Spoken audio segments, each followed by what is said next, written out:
निकाह नामा जो है ये एक कॉन्ट्रैक्ट है, एक सिविल कॉन्ट्रैक्ट है। जिस तरह कोई भी मुआहदा होता है और उस मुआहदे की तमाम जो शिकें हैं वो काबिल अमल होती हैं दोनों पार्टीज़ के ऊपर। इसी तरह निकाह नामा भी, उसमें जो भी शिकें लिखी हुई हैं वो शिकें जायज़ कानूनी शिकें होनी चाहिए।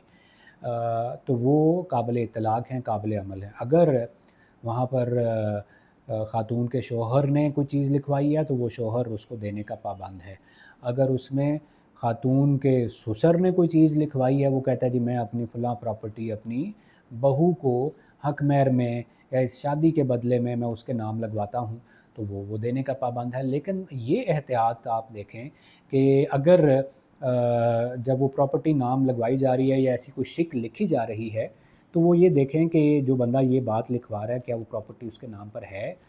ये एहतियात कर ली जाए। और जो बंदा अगर ससुर वो लिखवा रहा है तो उस जगह पर सपोज़ निकाह नामे के कॉलम 13, 14, 15 वगैरह यहाँ पर लिखी जाती हैं इस तरह की चीज़ें, तो वहाँ पर उसके दस्तखत भी करवा लिए जाएँ उस ससुर के, उसका थंब इम्प्रेशन भी लगवा लिया जाए, तो कल को ताकि वो उसको वो मुकर ना जाए। तो बिल्कुल वो काबिल अमल है, काबिल इत्तलाक़ है। ख़ातून जो है वो जा सकती है, क्लेम कर सकती है। बल्कि रीसेंट एक जजमेंट है सुप्रीम कोर्ट की, उसमें उन्होंने ये कहा कि बल्कि उन्होंने मज़ीद इसको, क्योंकि इस तरह की जो कंट्रोवर्सीज़ हैं ये केसेस कोर्ट्स में आते हैं और बाज़ औक़ात पता चलता है कि वो जिस बंदे ने सपोज़ शौहर ने जो प्रॉपर्टी लिखवाई थी वो तो उसके नाम पर ही नहीं थी, वो तो ससुर के नाम पर थी या उसके भाइयों के नाम पर थी या वो मुश्तरका जायदाद थी, वो अकेला तो नाम लगवा ही नहीं सकता था। तो उसमें उन्होंने डायरेक्शंस दी हैं मुतल्लिका जो निकाह ख़ान और निकाह रजिस्ट्रार साहिबान कि अगर किसी निकाह नामे में कोई बंदा ऐसी प्रॉपर्टी लिखवाना चाह रहा है तो वो फ़र्द वगैरह निकलवा के वो देख लिया जाए एहतियातन कि ये उस बंदे के नाम है भी या नहीं, तो तब उसका इंदराज किया जाए ताकि ये जो लिटिगेशन है इस तरह के मुकदमात की जो भरमार है वो लिटिगेशन कम हो। बाद में पता चलता है कि वो नाम नहीं भी। और सपोज़ कोई ऐसी भी सिचुएशन है जिसमें किसी बंदे ने लिखवाया कि मैं 5 मरले का प्लॉट जी वो लिखवाता हूँ अपनी बहू के नाम या अपनी बीवी के नाम निकाह के वक़्त, और उसकी कोई डिटेल वगैरह नहीं लिखवाई हुई।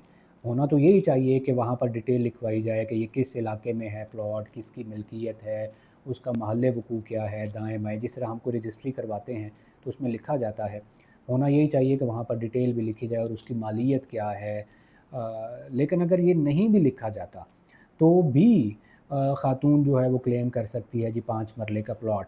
लेकिन जब वो स्पेसिफ़िकली लिखा हुआ होगा तो फिर ख़ातून के लिए फ़ायदा उसमें ये होगा कि कल को अगर वो केस लेके जाती है तो ज़ाहिर है इस तरह की कोई कंट्रोवर्सी या उनके दरमियान कोई तनाज़ा आता है, शौहर तो कहेगा ये तो मैंने वो जी कच्ची आबादी में वो जो 5 मरले की जगह है वो थी, वो कहेगी नहीं जी ये तो डीएचए में जो 5 मरले का प्लॉट था वो था।